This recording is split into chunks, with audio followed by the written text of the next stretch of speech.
In this film, I'm going to say some things about race that we normally never say on television. By the first commercial break, you may be wondering whether I'm breaking every equality law in the book. I'm not. I should know. I helped to create those laws, and I used to be their enforcer. My name is Trevor Phillips. For 10 years, I led Britain's equality commissions. It was my job to make sure that different racial and religious groups got on. Campaigners like me sincerely believed that if we could prevent people expressing prejudiced ideas, then eventually they'd stop thinking them. But now, I'm convinced that we were utterly wrong.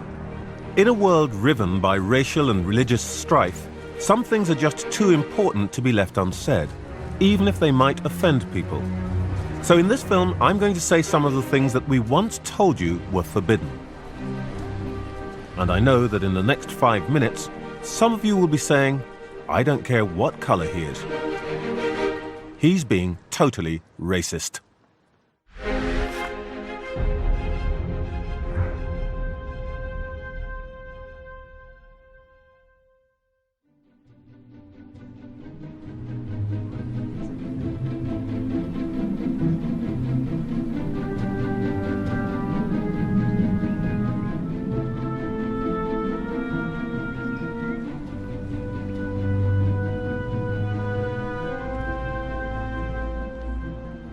This is Parliament Hill. It's one of the highest spots in North London. From my earliest days, I had a pretty good idea of who lived where around here. So, if you look straight through there, that's where we first settled when my parents came here in 1950, and they lived next to the Irish, near Arsenal football ground in Highbury. My mother's best friend was Irish Peggy. They sewed furs together in a sweatshop. Then when we got maybe a little bit better off, we moved around here to Green Lanes, which is where the Greek Cypriots and the Turkish Cypriots settled. And then if you go a bit further around, you will see White Hart Lane, which is where Spurs have their ground in Tottenham. And every Saturday afternoon, of course, Spurs fans would come, a lot of them Jewish, to see the match. But the Jewish people didn't live in Tottenham. That's where we live. They lived round there, in this rather greener, nicer part, in Highgate, in Hampstead, over there in Golders Green. So even at the age of 7 or 8, I had a really good ethnic map of North London in my head. Of course, everybody who lives here knows all this. But as you grow up, you realise that polite people don't talk about this kind of thing. But that's exactly what I'm going to do.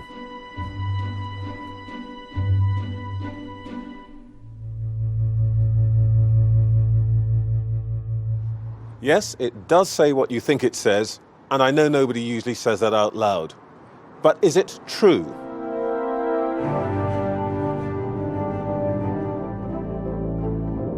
Throughout recorded history, Jews have been vilified.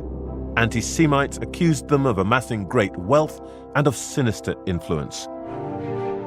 This is the new West End Synagogue in Bayswater. This fabulous stained glass window is just one of the treasures of this jewel of a synagogue in the heart of London. It cost a packet to build, and obviously it costs a lot to maintain it.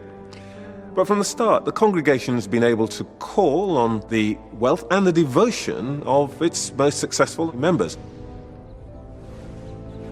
Amongst them, the most successful banking dynasty in history. The Rothschilds were the Jewish billionaires of their time. But what of their modern-day successors? Out of Britain's entire population, fewer than 1 in 200 of us is Jewish. That's less than half of 1%. Today, there are just over 100 billionaires in the UK. Statistically, there should be hardly any Jews on the list. In fact, they make up a fifth of Britain's billionaires club. What all that tells us is that some Jews are very, very rich indeed. But maybe the billionaires are some kind of aberration. Not exactly. The net wealth of the average British household is just over £200,000. But the average British Jewish household turns out to be more than twice as wealthy. But what about the powerful thing? Well, if this is the national seat of power, you'd expect to see just 3 or 4 Jewish MPs in the House of Commons. In fact, there are 22. There are, of course, other ways of measuring power. Take business. In comparison to the average, Jewish people are over 3 times as likely to be top managers in a FTSE 100 company. Or finance. Jews are 4 times as likely to be non-executive directors in banking. We know why speaking of Jews in this way makes most of us uneasy. 70 years after the Nazis' defeat, the long shadow of their crimes still makes even simple facts unsayable. Any talk that hints of Jewish superiority evokes just one set of images. Das Zeitalter eines überspitzten jüdischen Intellektualismus ist nun zu Ende. The real point's this. We shouldn't envy other more successful groups. We shouldn't fear them. After all, each of us is a creature of our own family background, our cultural inheritance, the neighbourhoods we grew up in. What we should actually be doing is learning from them. The organisations I led worked hard to prevent people perpetuating racial stereotypes. But we were swimming against the tide because many of them are largely true. Yes, Irish people do tend to dominate the building trade. And Greek Cypriots are more likely to run small businesses. And it really isn't racist to observe that Indian women are 8 times as likely to be your local chemist as the average person. The thing is, there's no prejudice in numbers. I don't think we should be put off talking about ethnic patterns of behaviour because of what bigots and racists might say.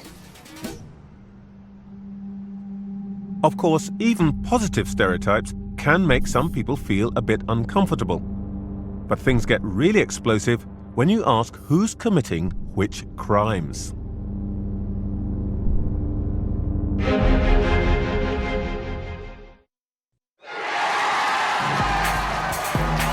May 1997, Tony Blair sweeps to power.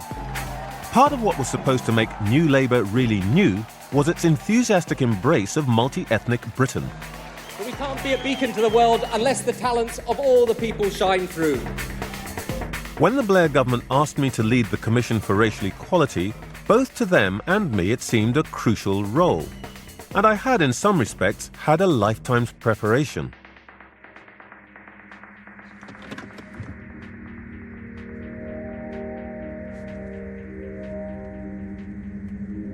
I'm driving through the area where I grew up, doing something that millions of people do every day.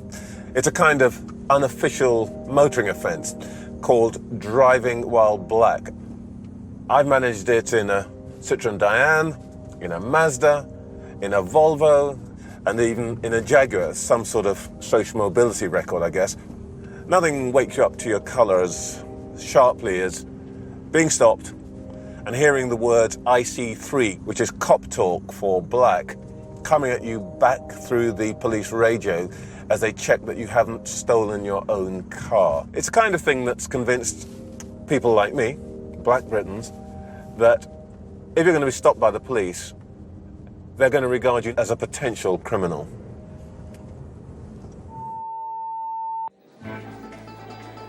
Back in 1980, you didn't see many black folk talking about this, or anything else for that matter, on TV. But that April, I had the chance to tell people who are not black exactly what it felt like. There we are, and here we go. Mr. Trevor Phillips is president of the National Union of Students. He's the first black holder of that position. He's 26 and was born in Islington of Guyanese parents. His great-grandmother was a slave in Barbados. This is just 24 hours after black youths and police had fought a pitched battle in Bristol. Can I finish what I'm saying, please? They were there with a search warrant. Now, let's get the facts right. Yes, but if you have a search warrant hidden somewhere in your person, none of the people in the club had X-ray vision to know that they had a search warrant. They will tell you when they have a search I'm sorry. Hang on. I'm sorry, sir. I'm sorry, sir. It all seemed so simple back in the 80s. We saw the police as the bad guys. But in 2003, an assistant commissioner of the Met showed me new research that massively complicated the picture. Tariq Ghafoor used to be the highest-ranking minority policeman in the country. A decade on and now out of the Met, he's agreed to talk publicly about the data he had compiled. It was then, and is still, incendiary. If you take West London, which is Hounslow, areas around there, basically large South Asian, Somali kind of network. We found violence, drugs, a lot of protection rackets. And then as you go towards East London, you've got Newham, a very strong South Asian, Pakistani influence, a couple of very nasty murders up there. You get into Hackney, you've got the Turkish influence with heroin. Then as you come down into the south, the Chinese factor, particularly human trafficking for sex trade purposes, largely taking place in the middle. And of course, the very big Eastern European factor, in central London where, Romanian pickpocketing gangs or, ATM machine attacks, they're by the Eastern Europeans. There was another criminal network operating in South London that Tariq's unit had spotted. We'll go towards Stockwell Tube. The widely held view a decade ago was that the African-Caribbean drug gangs dominated crime in Lambeth. In fact, the serious crime in the area was run by Colombians. We were building quite a strong surveillance picture, intelligence picture on large-scale cocaine importation into London from Colombia, a network that was worth up to about 200 million pounds. Wow. And our teams were following some of these drug dealers, and believe me or not, here, some of these guys were carrying up to 50,000 pounds that accumulated from drug deals, right, around an area that is sometimes a robbery hotspot, street crime hotspot. So they were never touched. It's obviously really important to understand who is doing what, so you target the right people. Because actually people think Brixton, black crime. Yeah, no. But actually the big crime here was Colombian. Absolutely, because if you generically go for people, then what you end up doing is upsetting the whole community, stigmatizing them, stereotyping. But intelligence-led policing is about using the data, building the evidence, and then going in. And I can tell you now, Trevor, no community would not give you a mandate for that type of operation to take place. Many equality campaigners worry about relying on ethnic crime data. They think it will be misused. But I think it's minority communities who lose out, often terrorized and used as camouflage by criminals. The top tier of criminality, organized criminality, were living in these particular flats. These guys who are turning over hundreds of millions, they're living on a council estate. They are, because it gives them relative safety. Back then, none of this figured in the public debate about police-community relations. Do you think there was nervousness at what might look like racial profiling or preparing to stigmatize one community or another? Unfortunately, there has been, over the years, great politicization of policing. And to a certain extent, we seem to have created this totally unnecessary mantra that, there are certain communities, if you do something that is going to impact actually positively on safety and security, that becomes racist. Or the anxiety, I suppose, would be, God, maybe you'll get more criminals, but people might think we're a bit racist. Correct.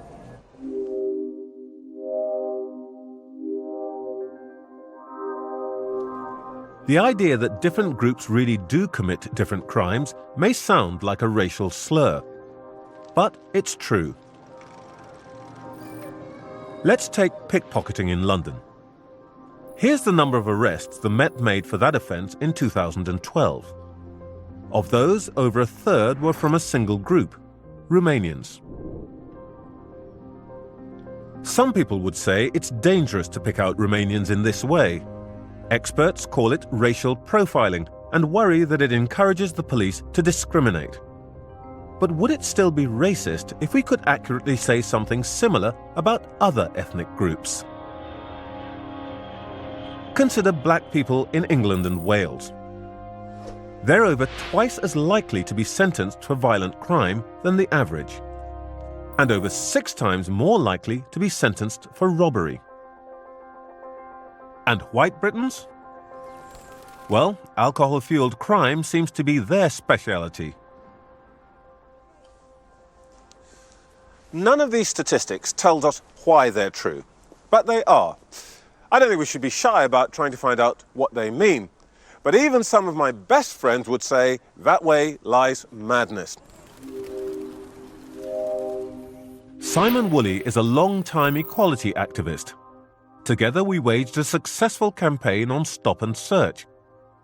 We made our breakthrough by crunching mountains of data to show that the police weren't just discriminating, they were wasting time and money. Still, we don't always see eye to eye. Do you think it would be wrong to use ethnicity data against criminals in the way that we used it against the cops? Well, I'm not sure about that. Why would you say that you have a black gang in London and you have a white gang in Glasgow? You wouldn't. They'd be gangs and they'd be involved in criminality. There's no need to racially code a gang if it's a gang. Well, sometimes gangs are gangs because they are racially coded. There are crime families, there are organisations which are based on ethnicities. All sorts of groups have crime. So why would it be wrong I think it's, to be able to talk publicly about that fact? No, but it's not. The danger is when it gets too lazy and a catch-all description. Nobody wants to go down there. So if it's nuanced, then fine.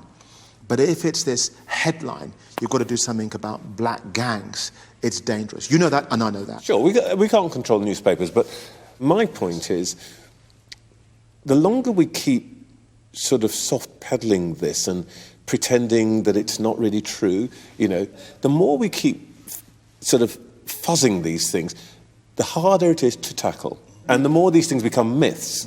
Sure, yes. Which affect the whole community. I mean, I don't think you have to fudge it. I don't think you have to dodge it. You just have to be articulate about it. And if you are, you can talk about it as it is, without having this generic stuff going on, Trevor. That's what I worry about. We have a lazy media. We often have lazy politicians, and they will take what you say, and too often, you've seen this time and time again, they will use that to beat us with. But I would say that what you're now doing is inviting me to self-edit according to the values set by the Daily Mail and the Sun. Well, I'm just saying we have to be mindful. Yeah, but the point is, whatever you say, they're going to follow their line. Then don't make it easy. And our problem then is that we never talk about any of these things. Oh, we can talk about it. We're also afraid to say anything because we think it'll be misused, that we just shut up. Right. And we never tackle any of these questions. We have to be smart, Trevor. But what does smart mean? Some would argue that the real factors behind these patterns are poverty, lack of education, and discrimination in the justice system. But for me, that can't be the whole picture. Some racial patterns aren't explained away so easily. Take murder. In England and Wales, if you're white, you have a 9 in 1 million annual chance of being murdered. But if you're black, that goes up to a 26 in 1 million chance, almost 3 times as likely. But of those black victims, most, 3/4, are killed by black perpetrators. That's an awkward fact for anyone who believes that the major cause of black disadvantage is discrimination by whites. Like many people faced with some inconvenient truths, I rather hope that if I sat on them long enough, they'd go away by themselves, and maybe they would have done. But then something happened that forced me to face up to the realities.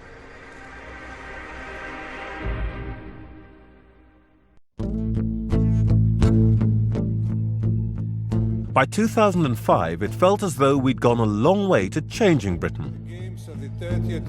London's pitch for the 2012 Olympic Games was based on the success of our drive to embrace diversity. Are awarded the City of London. When the verdict was announced, it felt as though the world had given us a stamp of approval. The new Labour vision of Britain as a multi-ethnic, multicultural beacon was at the heart of London's victory. For us in the Equality Commissions, not quite job done, but certainly a good day at the office. This is BBC London. Good morning, Pete. Good morning. We're just trying to figure out exactly what this is. We've been told that there was something that happened during the rush hour this morning. And yet, less than 24 hours later, this happened. 4 bombers had struck London's transport system, killing 52 people and injuring more than 700. Within hours, a grim-faced Prime Minister appealed for unity. When they try to divide our people or weaken our resolve, we will not be divided, and our resolve will hold firm. But when the country learned that those bombers were British Muslims, our unity was balanced on a knife edge. Suddenly, I was being pressed to explain what this meant for community relations. Yet, for nearly 3 months, other than joining in the appeal for calm, I elected to remain silent.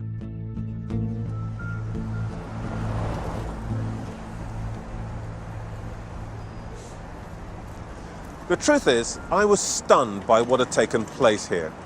After 9/11, most of us had expected some kind of terrorist attack on Britain. Few expected this kind of violence to come from young men born and brought up in the UK, speaking in the accents of Yorkshire and London. This really wasn't supposed to happen according to our version of events.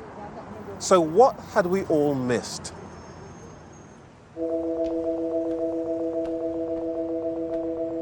Over the following 10 weeks, we did some serious soul-searching and some detailed research. Our key conclusion? The ugly perversion of Islam that had led to this carnage would thrive only in isolated communities. By late September, I was ready to say my piece. But I already knew the message was one nobody really wanted to hear.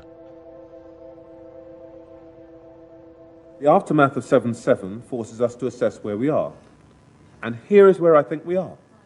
We are sleepwalking our way to segregation. We are becoming strangers to each other, and we are leaving communities to be marooned outside the mainstream. I'm in a difficult time. Politicians of every party queued up to say that I was wrong. I don't agree with Trevor Phillips' suggestion that we're almost like that sort of segregation in America at the moment. Whether segregation is the right word, I'm not too sure. That word grates somewhat with me. Angriest of all were my friends in New Labour, who saw my remarks as a kind of betrayal. I don't agree with Trevor Phillips' claim that we're marching headlong to segregation. The American comparison, in my view, is completely fatuous. We've got to be pretty careful with our facts here, so we shouldn't be complacent, but I think the alarmism is very misplaced. I thought Trevor Phillips was a New Labour man. But what I'd realised that summer is that it's not about what you want to believe, it's about what's true. The belief behind the New Labour mission was that if we could solve the problem of discrimination, then racial barriers would come down, integration between communities would naturally follow.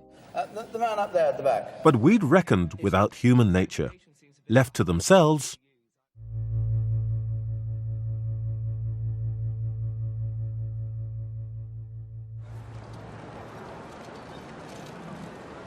when I uttered the S word a decade ago, all sorts of people leapt in to accuse me of being alarmist, and I understand why. If you spend your day working alongside someone of a different ethnicity, it's quite easy to forget what happens when you're not at work. We call it sunset segregation. We may often be workmates, but at the end of the day, we tend not to be neighbours.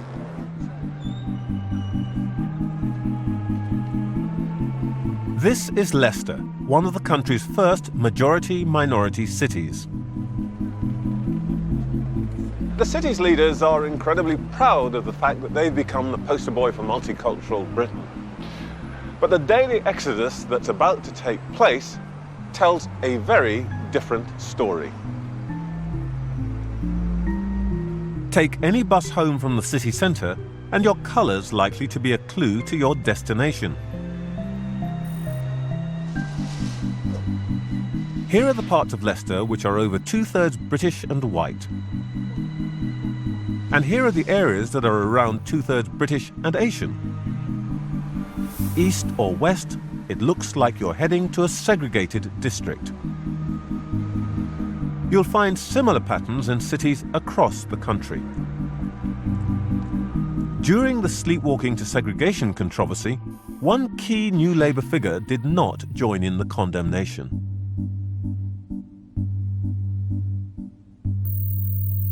It is a fact of life that people tend to want to live where people like them live. Jack Straw's Blackburn constituency is one of the most segregated in the country.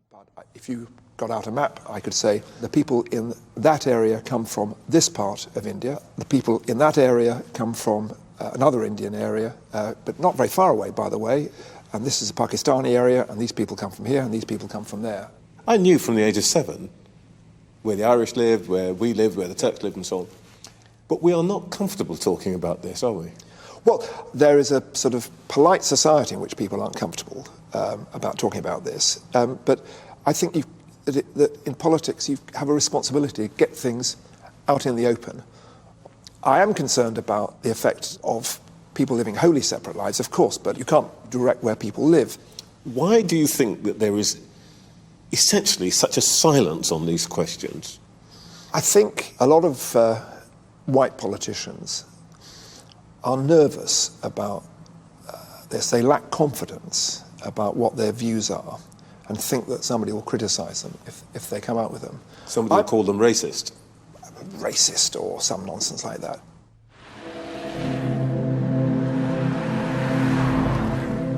People of Jack's and my generation believed that if you got rid of discrimination, Britain's racial divisions would heal, with multi-ethnic London leading the way. But it just hasn't happened. London's population has grown by more than 1 million over the last decade. But look at that increase again, in a little more detail. Here are the white British Londoners at the start of that decade. As the overall population goes up, the number of white British Londoners drops by well over 500,000. That's the equivalent of a group the size of Glasgow's population leaving London, all of them British and white. This is Professor Eric Kaufmann. He examines ethnic population movements, and he's crunched the numbers from the latest census. What is going on there? Are the white Brits just running away from people like me? We can't tie it to a racist motivation or a dislike of diversity, at least not a conscious dislike of diversity. If you're white British, you're more likely to have friends and family living in white places. So just by virtue of following friends and family, that creates this segregation pattern. By and large, I don't think the motivations for this pattern are sinister. But I've always believed that separate streets and neighbourhoods would pretty quickly lead to separate ways of life and separate values. And that's exactly why I started to worry after 7/7. Just weeks after the sleepwalking to segregation controversy broke out here, in Paris, young Muslims erupted in protest at the conditions in the notoriously segregated suburbs where most of them lived. Other French cities quickly followed. The French government appealed to my commission for advice. We said, you've got to get rid of the ghettos. They failed, and 10 years later, this happened.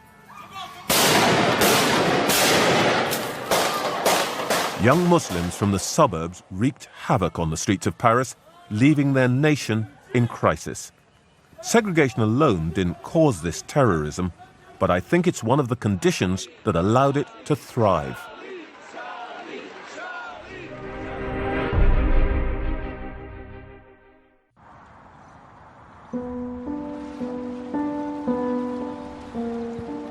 Thursday morning, West London. One of Britain's wealthiest workforces clocks in. It's also one of the most diverse. Welcome to the Premier League. A third of the league's players are black.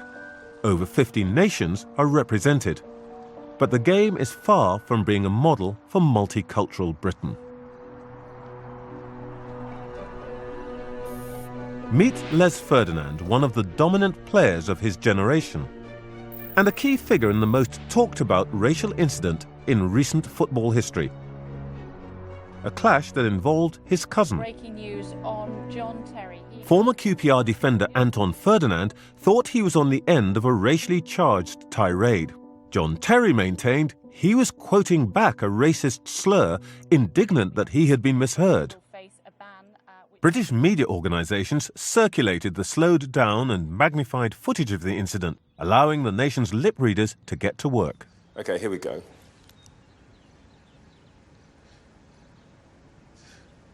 Right.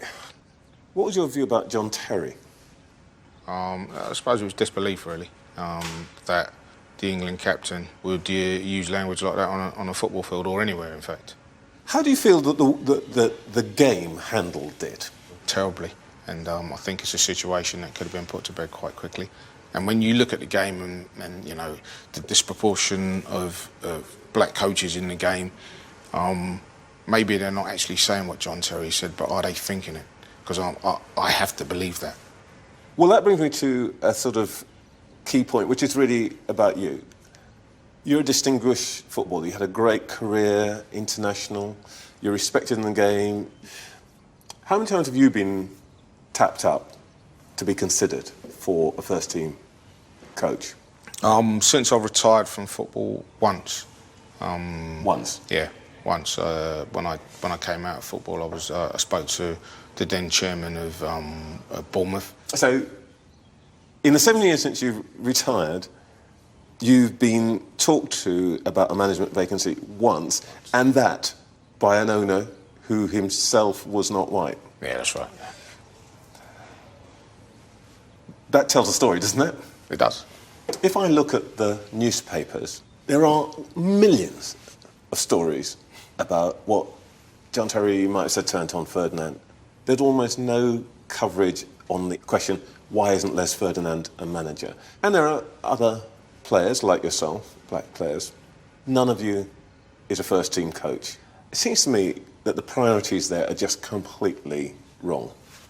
Yeah, I agree. I know lots of players that I play with who'd love to go into coaching and management and done all the badges, but just won't get an opportunity, you know. We've been talking about this for 15 years now. The only difference is the venues seem to be getting better. You know, when I first started doing it, it was in a little classroom. Then we moved on to a hotel room. Now we're at Parliament. But the outcome's still the same because we've not moved on. The truth is that complaining about individual incidents doesn't get you very far in dealing with structural inequalities. Or to put it another way,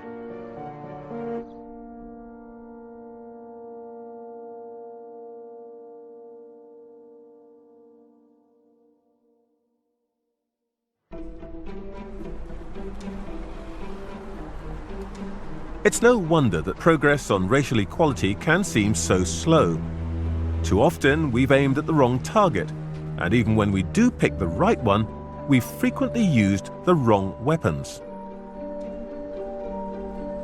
When I arrived at the Commission for Racial Equality in 2003, officials showed me an award-winning poster campaign aimed at pricking the conscience of the nation.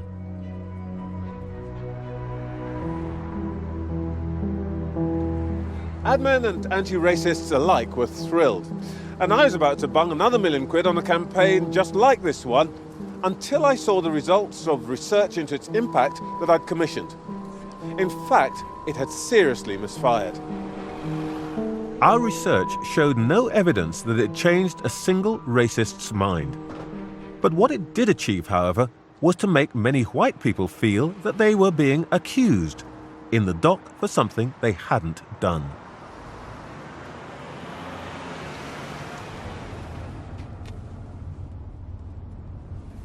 With hindsight, it's easy to see that we were beginning to undermine our own cause. But when you're on a mission, it's not always possible to spot the warning signs. taking your calls, your texts, your emails, talking about the big stories for London, getting your thoughts on them, and shaking up the place in terms of getting responses from the people that matter. The moment that I should have known that things were going seriously wrong, I was sitting in the back of a cab. The radio was on. Bloke came on a phone in and he said, "I'd like to say what I think, but then you'd think I was racist, and Trevor Phillips and the Commission for Racial Equality would come round and arrest me." Well, the fact that he thought I had that kind of power, which I didn't, and that I would use it to arrest people for having politically incorrect thoughts should have been a big fat warning that people didn't understand what we were doing and that they didn't like it. But like everybody else, I ignored the warning until it was too late.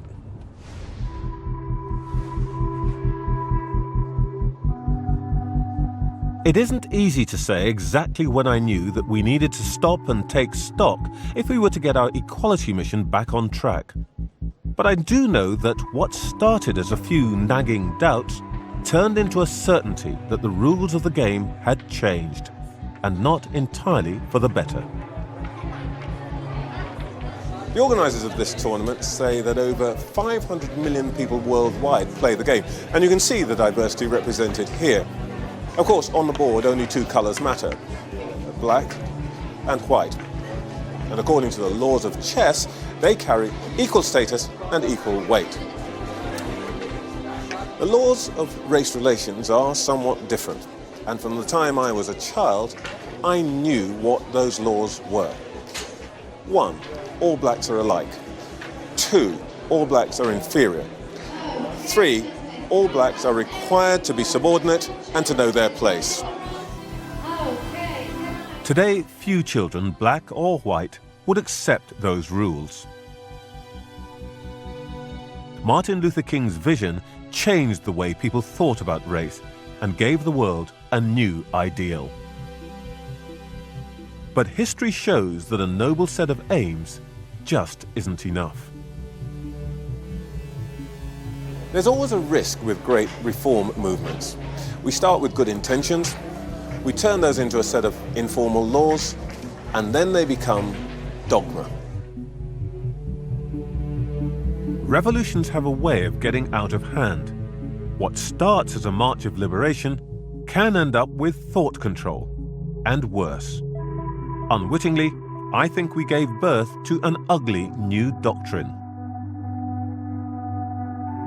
The new doctrine says, 1, all whites are alike. 2, all whites are guilty and tainted.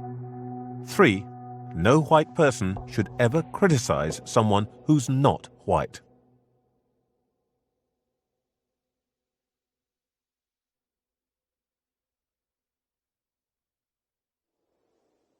London, February 2000.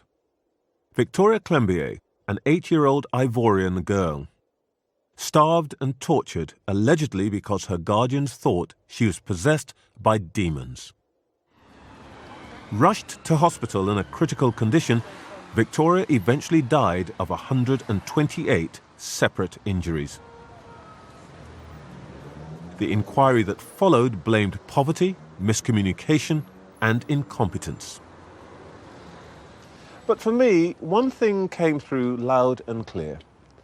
Pretty much everyone who could have saved this little girl's life was walking on eggshells. Why? Because I think they were paralyzed by fear that if they intervened in a black family, they'd be accused of being racist. White managers worried about criticizing black juniors. Doctors attributed Victoria's scars to insect bites from her African childhood.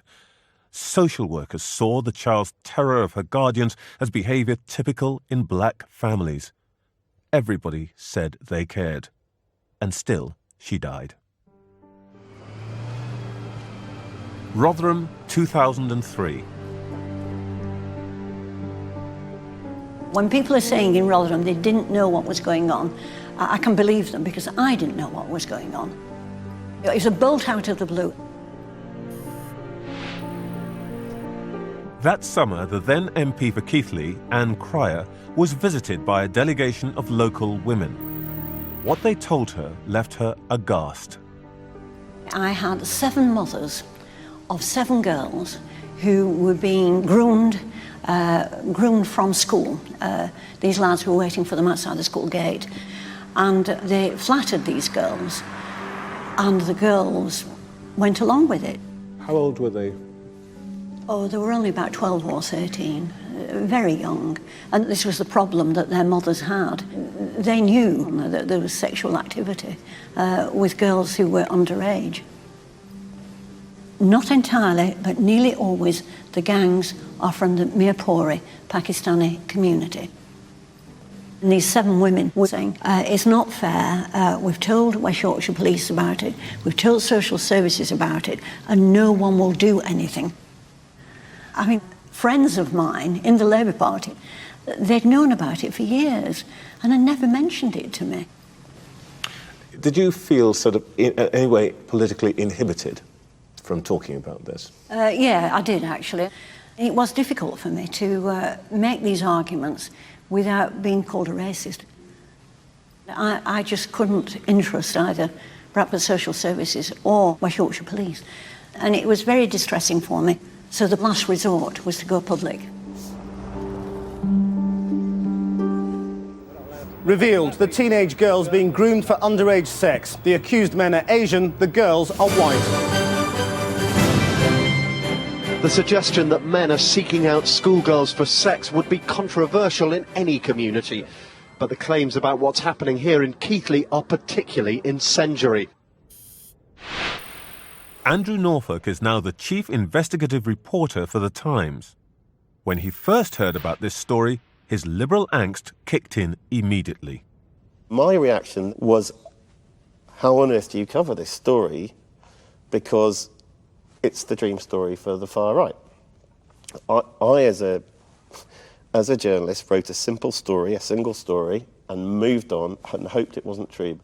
More shame on me, because as the years passed, I then began to see, as stories came in from across the North and the Midlands, little by little, drip, drip, court cases with 2 or 3 or 4 men up for sex offences against children, and that very same pattern kept repeating it and repeating itself, and I couldn't help noticing that invariably the men, they were from the Pakistani community in the vast majority of cases. Eventually it got to such a point that in 2010 I said, to the newspaper, I think there's something really disturbing going on here and nobody's recognised it, and you need to give me some time to look into it.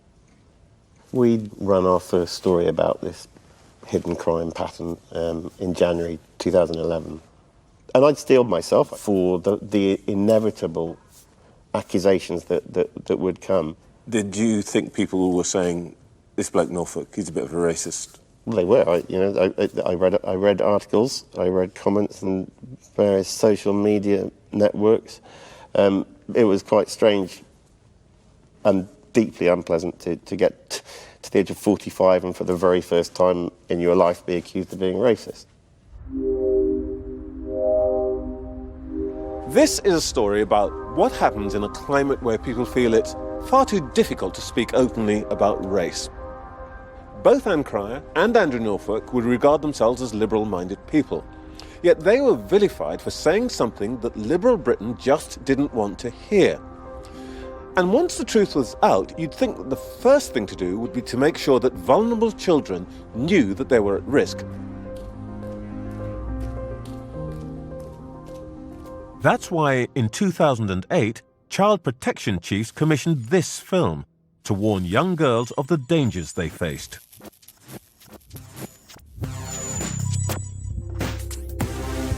My Dangerous Lover Boy very accurately identified the process by which a young teenage girl can get lured into a world in which they find themselves horrifically out of their depth.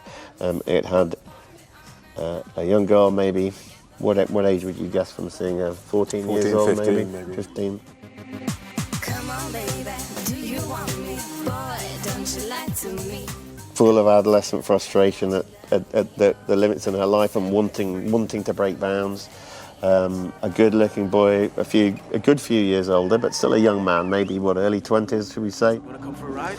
turning up in an attractive car, music pounding, that initial attraction, the flirting, the excitement, the ride, is all so accurate in terms of the way young teenage girls take the first steps into this world that in the worst cases, can lead to utter degradation.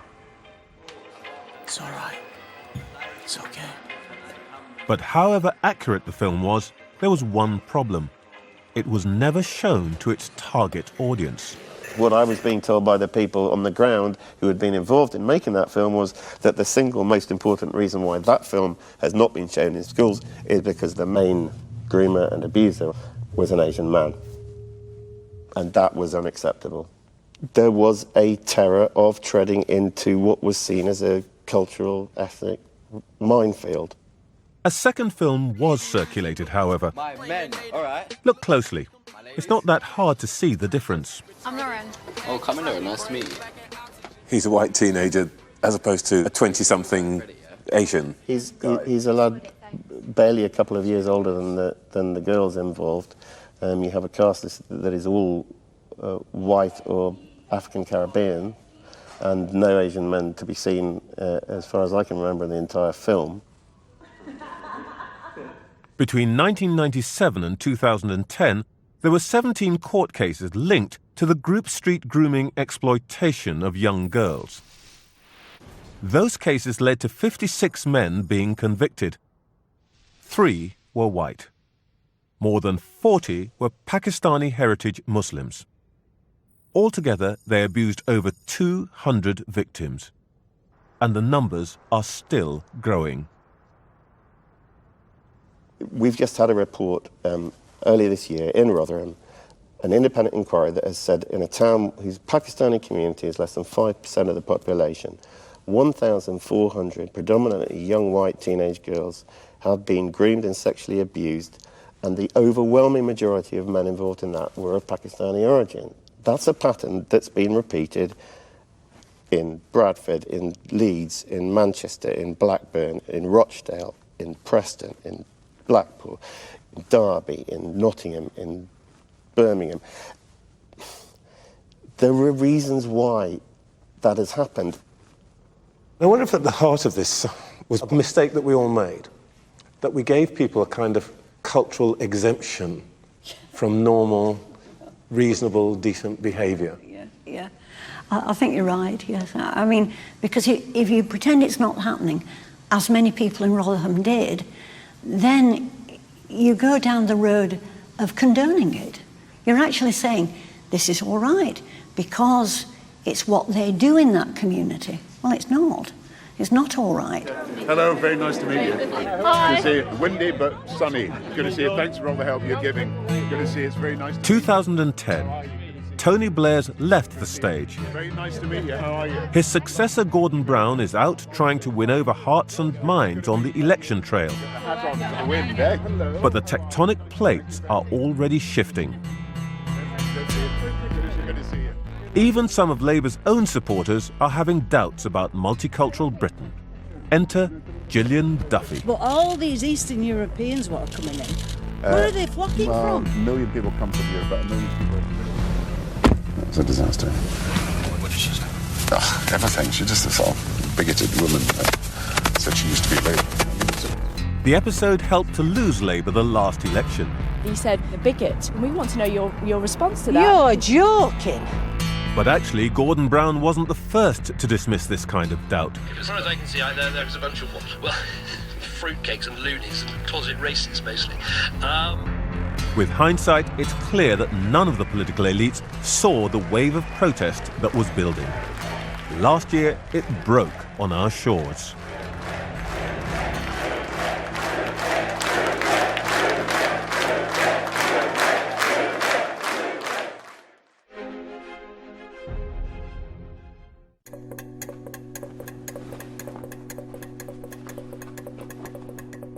Matthew Goodwin is a political scientist. For years, he's been trying to persuade the main parties that they're missing a crucial message from the electorate. There's a group of voters who feel forgotten by the political mainstream. There is a section of Britain's population that feels as though it is not getting its fair share and it is being left behind. You know, these people are profoundly unhappy, upset and angry about, you know, how Britain is changing and evolving. You know, we call these voters the left behind voters, older, white, not very well educated in comparison to other groups, profoundly angry with politicians in Westminster. You know, don't forget, these are voters who grew up before mass immigration, before Britain joined the European Union, before Britain had lost, you know, many of its colonies. And now those left behind voters have found a new home. The conventional wisdom about UKIP is this is a single issue Eurosceptic party that will go away once we give Nigel Farage and his followers a referendum. Not true. The reason that UKIP is surging is that UKIP is, if you like, a boat on much deeper social trends and changes in Britain. Would you please give a warm welcome to Mark Reckless, Conservative Member of Parliament for Rochester Street.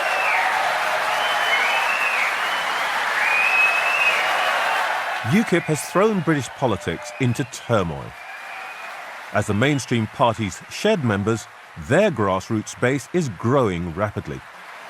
Today, UKIP regularly polls around 15%.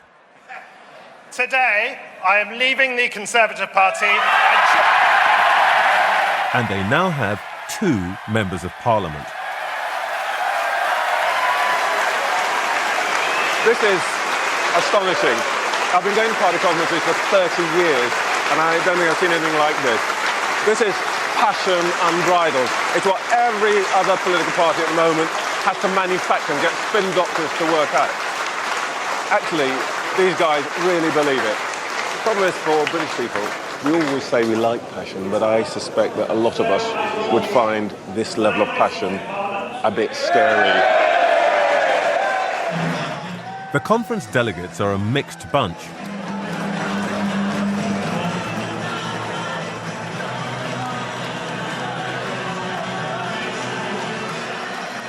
The one thing that does unite them is their apparent dislike of what they would call the liberal metropolitan elite. Some of them thought I fitted the bill. Yet they will see an open door to immigration to anyone from the European Union. Maybe we can have a chat about it after he's finished speaking. No, we're not. We're not. Why not? We're not. Why not? Go. Why? I don't want to talk to you. I don't want to talk to you. Why are you Go so... away. You've never met me. Why are you Go so angry away. with me? Stop harassing me. You're harassing me. Calm down. Actually, for the most part, people here were pretty polite and friendly. Though I left with no doubt that I stood for much of what they think is wrong with Britain today.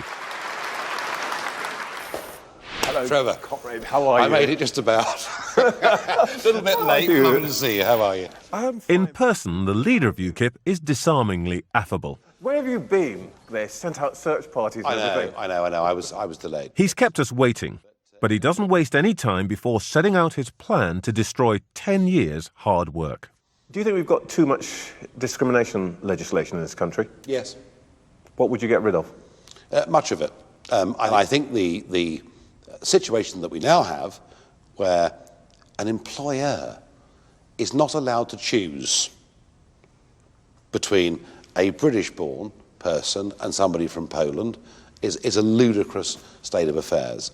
That's a requirement of the European Union, but that has nothing to do with anti-discrimination legislation. But I just want to stick for the moment on the law that we've got, which says you may not discriminate on the basis of colour or indeed nationality. You'd get rid of that. I think you should be able to choose on the basis of nationality. Yes, I do. So in UKIP land, there would be no law against discrimination on the grounds of nationality. Would there be a law against discrimination on the grounds of race or colour? No. We are colourblind. We as a party are colourblind. We have these laws for a reason, you know. Before we had these laws, people would discriminate in favour of their families. Yes. And people like them. Yes. And that led to, by the way, incompetence. Never mind the fairness question. People were employing people who couldn't do the job just because they looked like the employer. If we'd sat here 40 years ago having this conversation, your point would probably have been valid. I don't think it is today. I mean, I really don't think it is today. Okay. You said in various ways from time to time that there are things that cannot be said, that nobody in politics is willing to say. What things? Well, the things that can't be said are that, I mean, for nearly 4 decades, but particularly since 1997 when Blair took power, the argument was that immigration was a benefit to the country, that it broadened diversity and that it brought added wealth and increased GDP figures, and therefore the whole thing was good and shouldn't ever be open to question. So I've dared to challenge some of these things. Who prevented anybody from talking about these things before?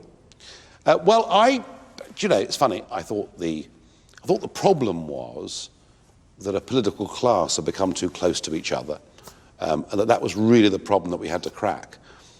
I've now rather moved on from that. I now think the media class are even worse. Are you seriously saying that UKIP's success, it's due to the media suppressing the truth, it's down to politicians who are not courageous enough, it's down to anti-racists? And you know what I'm feeling? I'm feeling, Nigel Farage, you're talking about me. I know. Am I am I responsible for you? Well, can I say honestly, frankly, you were one of those people that I viewed as being one of the causes of the problem. Yes, and I saw Trevor Phillips as being the enemy, very, very much, as being part of a new Labour project, and I saw you as being part of the politically correct brigade that wouldn't want these things discussed. So, yes, I did see you personally, as being very much a part of the problem. I'd love to think that I was the main player in the changes to Britain that Nigel Farage so despises. But of course, I wasn't the principal architect of all this. The mission that I led was part of Tony Blair's wider project to modernise Britain. And make no mistake, I think we succeeded. I'd say that if you aren't white, the UK is the most welcoming country in Europe. But in spite of all that, I wonder if the way we got here has unleashed forces that could undo everything we achieved. Here's what Nigel Farage says to me about you. He says, Tony Blair is the secret of my success, and you, Trevor, were Tony Blair's willing helper. Let's just disaggregate some of those things that Mr. Farage is saying. I am in favour of integration of people coming into this country, and I'm against racial prejudice. I am in favour of a Britain that is open to the world, because I think that is the secret, in fact, of our economic success and our success as a country over the years. And the expression of anger, in the end, is not what is going to help anybody. Look, I think we were very successful in changing attitudes on some social issues, gay rights, for example. On race, I now wonder whether actually what we ended up doing was making some people feel that they just couldn't say what they thought without being accused of being racists or bigots. I mean, I don't really accept that. If you look at where we are today, and remember, I grew up in the 60s with sort of Enoch Powell and, Rivers of Blood and, really a pretty overt racism in many parts of the country. I think that's genuinely changed today. Now, I'm not saying that there aren't people who feel it's this sense of political correctness, but you get this in any decent cause. You end up, people go too far. Look, that just happens. In a way, that's what my own basic worry is. But I wonder if people distorted the original idea to a point where actually you kind of invert things. We now have in some places a sense that all whites are kind of guilty and tainted, and somehow the new anti-racism has to some extent come to resemble the old racism in its inflexibility. Right, and what I'm saying to you, Trevor, is I think you particularly, because you were a senior person in this whole debate at the time, You were never like that, and you always stood out against it. So I think you're flagellating yourself a little too much here. I mean, I'm still fighting a battle, though. Right, you are still fighting a battle, and it's an important battle, because I agree with you. It can go too far. Well, let me ask you one more thing on this, which in a way makes it concrete. This is not a trick question, though. It's not a trick question. It will sound like it. That's not a good beginning, but anyway. But one of the things that threw Labour off at the last election was the encounter between your successor and a woman called Julian Duffy. You'll remember the story. I do. How would Tony Blair have dealt with that encounter? I would have said to her, I understand why you feel as you feel and why it's difficult, but here's the other side of the picture. So if we want to keep all those people out of the country, let's look at what their impact has actually been in our country, and let's look at why the idea in the European Union that people are able to move freely across frontiers is a good idea. I mean, you just got to put the argument. She probably wouldn't agree, and she might vote for someone else as a result. And just so I'm absolutely clear, I'm not saying everyone who votes for UKIP's a racist. I'm not saying that at all. You've got to understand the concerns people have, but you do have to expose the fact that what UKIP is offering is not an answer. Since Tony Blair handed over the keys to number 10, the occupants have changed twice. And it's possible they'll change again this year. But whoever's behind the black door, they'll still face a problem. Tens of millions of voters across Europe think that the political elites favour minorities at their expense. They also believe that if they say how they feel, they'll be called backward, or bigots, or racists by the liberal establishment. People like me, in fact. That's why they vote for UKIP here and for similar parties across the continent. OK, well, Tony Blair did win 3 elections. But I can't help but wonder if even he is underestimating the raw power of the wave of anger and resentment that Nigel Farage and his friends are riding. I take to the streets to defend the equality laws I helped to create. And I'm never going to share Nigel Farage's enthusiasm for returning Britain to the past. But so far, I don't think that even Tony Blair has found a complete answer to UKIP's pessimism. I think we need to offer a new vision of a multi-ethnic society. And I may even have seen a glimpse of it in a small school on the outskirts of Leicester. Your dad from Ghana? Okay. Ah, we're probably cousins. Where? My father's Irish and my mother's Indian. Okay. Mine's from Kenya. Kenya? And Tanzania? Okay. Germany. Okay. Slovakia, okay. This is the United Nations Security Council. Thank you very much. The children here come from 35 different countries and speak 46 different languages between them. Yet Babington's head teacher, Denise Newsom, presides over one of the most improved schools in the country. For her, diversity is not a burden, it's a benefit.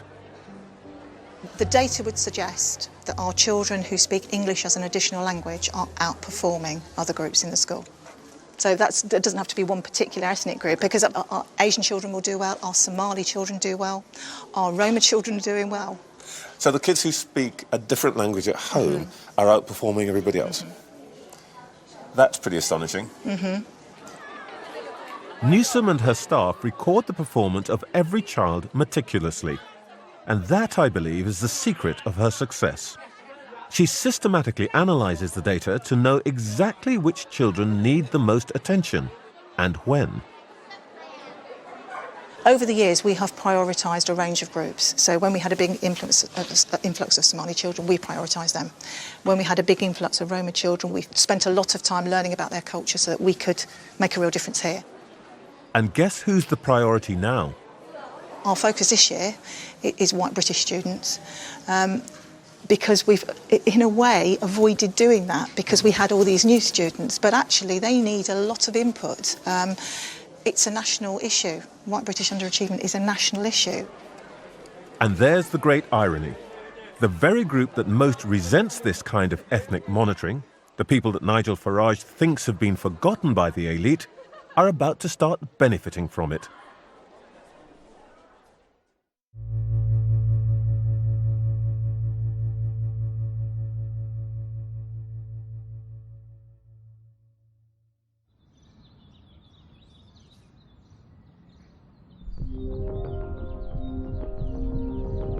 When you're able to look at the data without obsessing about racial prejudice or being afraid of being called racist, you can start giving help to those who most need it.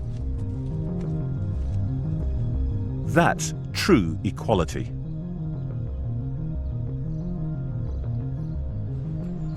The most important lesson I think I've learned is that preventing anyone from saying what's on their minds won't ever remove it from their hearts.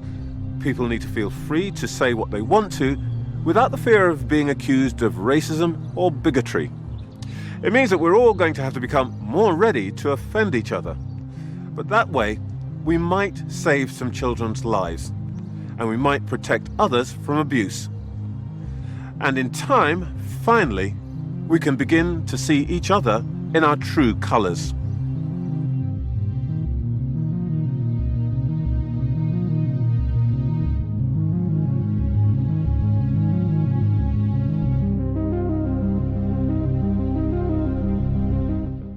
On the economic frontline next on 4, a rat infestation and an abandoned cannabis factory are all in a day's work for the new breed of lettings agents, handling tenants who are on benefits but have to rent privately.